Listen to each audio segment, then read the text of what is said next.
اعوذ باللہ من الشیطان الرجیم بسم اللہ الرحمن الرحیم۔ حضور صلی اللہ علیہ وآلہ وسلم کی کوئی بہن نہیں تھی، لیکن جب آپ حضرت حلیمہ سعدیہ کے پاس گئے، ان کا دودھ پیا، تو اس طرح حضرت حلیمہ کی بیٹی حضور اکرم صلی اللہ علیہ وآلہ وسلم کی رضاعی بہن ہوئی، جو آپ کو لوریاں دیتی تھی، جن کا نام حضرت شیمہ تھا۔ جب غزوات کا سلسلہ شروع ہوا تو جس قبیلے میں سیدہ شیمہ کی شادی ہوئی تھی، اس قبیلے کے ساتھ مسلمانوں کا ٹکراؤ آ گیا۔ اللہ تعالیٰ نے مسلمانوں کو فتح عطا کر دی۔ اس قبیلے کے چند لوگ صحابہ کرام کے ہاتھوں گرفتار ہو کر قید کر دیے گئے۔ حضرت شیمہ کے قبیلے کے کچھ لوگ اپنے قیدیوں کو چھڑانے کے لیے فدیہ جمع کرنے لگے، اور قبیلے کے سردار ایک ایک گھر سے رقم جمع کر رہے ہیں۔ چلتے چلتے یہ سیدہ شیمہ کے گھر پہنچ گئے، جو اپنی عمر کا ایک خاص حصہ گزار چکی تھیں۔ ان سے کہنے لگے، اتنا حصہ آپ کا بھی آتا ہے۔ سیدہ شیمہ نے کہا کہ کس لیے؟ تو سردار اور ساتھ والے لوگوں نے کہا کہ جو لڑائی ہوئی ہے اس میں ہمارے آدمی گرفتار ہو چکے ہیں۔ باتیں کرتے کرتے کسی کے لبوں پر حضرت محمد صلی اللہ علیہ وآلہ وسلم کا نام بھی آ گیا، تو سیدہ شیمہ سن کر کہنے لگی، اچھا انہوں نے تمہارے لوگ پکڑے ہیں؟ سیدہ شیمہ نے کہا کہ تم رقم اکٹھی کرنا چھوڑ دو، مجھے ساتھ لے چلو۔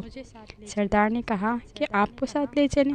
سیدہ شیمہ کہنے لگی، ہاں، تم نہیں جانتے، وہ میرا بھائی لگتا ہے۔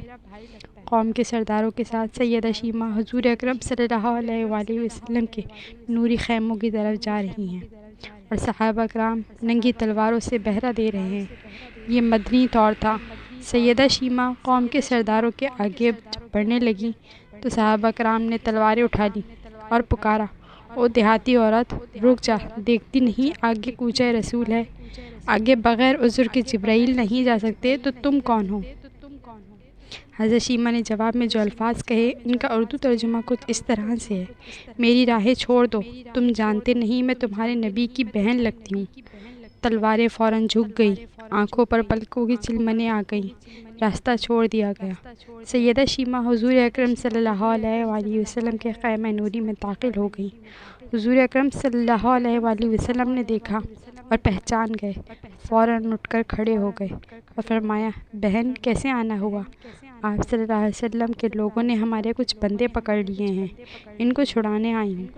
آپ نے فرمایا، بہن تم نے زحمت گوارا کیوں کی؟ پیغام بھیج دیتی، میں چھوڑ دیتا، لیکن تم آ گئیں، اچھا ہوا ملاقات ہو گئی۔ پھر حضور نے قیدیوں کو چھوڑنے کا اعلان کیا۔